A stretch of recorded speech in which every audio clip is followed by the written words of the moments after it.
السلام علیکم، دس از می عائشہ نذیر اور آپ دیکھ رہے ہیں میرا digital YouTube channel. So let start this video of editorial discussion. Today the topic is string neutral.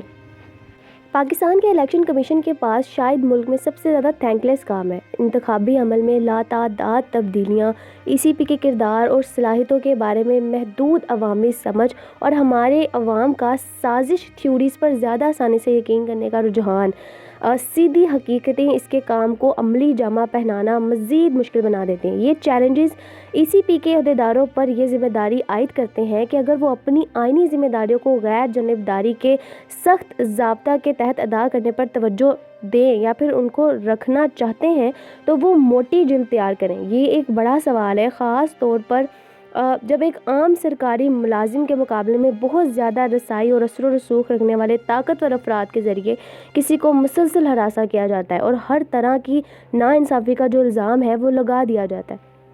اگرچہ ای سی پی کی موجودہ ذمہ داری جیسے کہ بعض سیاستدانوں کی طرف سے ان پر شدید دباؤ ہوتا ہے اور وہ اس کا مقابلہ کرتے ہیں، اور جو بعض بڑے بڑے انتخابات ہوتے ہیں اس کو بڑے پیمانے پر کروانا اور اس کے لیے تسلی بخش انتظامات جو ہے وہ اس کا انعقاد کرنا، اگر یہ ان دونوں باتوں کو یقینی بناتے ہیں تو یقیناً یہ تعریف کے مستحق ہے. لیکن اسے حال ہی میں اپنے ناقدین کو اجازت دینے کے لیے بھی سراہنا چاہیے. اس کی جلد کے نیچے جاؤ تو دیکھنے میں آتا ہے کہ ای سی پی کے سیکرٹری کی جانب سے پی ٹی آئی رہنما فواد چودھری کے خلاف درج بغاوت کے مقدمے کو کمیشن کے سخت ترین ناقدین میں سے ایک کے خلاف انتقامی کارروائی کے طور پر دیکھا گیا. اسی طرح ای سی پی کی جانب سے پی ٹی آئی کے کئی سینئر رہنماؤں کے خلاف توہین عدالت کے مقدمے کی کارروائی کی گئی ہے.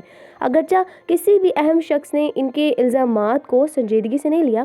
اسی طرح کی روشنی میں مزید دیکھا جا سکتا ہے اور کئی واقعات دیکھنے میں آتے ہیں.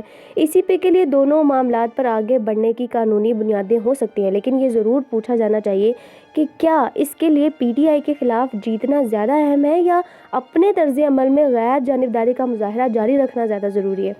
اشتعال انگیزی یعنی افواہیں پھیلانے پر رد عمل ظاہر کرنے کے اس کے حالیہ رجحان نے ای سی پی کے دیگر فیصلوں پر بھی سایہ ڈالا ہے. مثال کے طور پر حال ہی میں خالی ہونے والی قومی اسمبلی کی نشستوں پر ضمنی انتخابات کی تاریخوں کا اعلان اور مسلسل بہانے کے پی اور پنجاب اسمبلی کے انتخابات کے لیے ایسا کرنے سے انکار ایک پوز دیتے ہیں. اس سے ایسا لگتا ہے کہ جیسے کمیشن وفاقی حکومت کی حمایت میں کام کر رہا ہے جو واضح طور پر صوبائی اسمبلی کے انتخابات میں تاخیر چاہتی ہے لیکن قومی اسمبلی کے ضمنی انتخابات کے انعقاد کے بارے میں نسبتاً کم فکر مند ہے. تو جو واچ ڈاگ ہیں ان کو یہ یاد دلانے کی ضرورت نہیں ہے کہ وہ ایک خاص طور پر حساس دور میں داخل ہو رہے ہیں جس میں وہ جو کچھ بھی کرتا ہے اس کی جانچ پڑتال کی جانی چاہیے اور ان کو مشغول تو بالکل بھی نہیں ہونا چاہیے.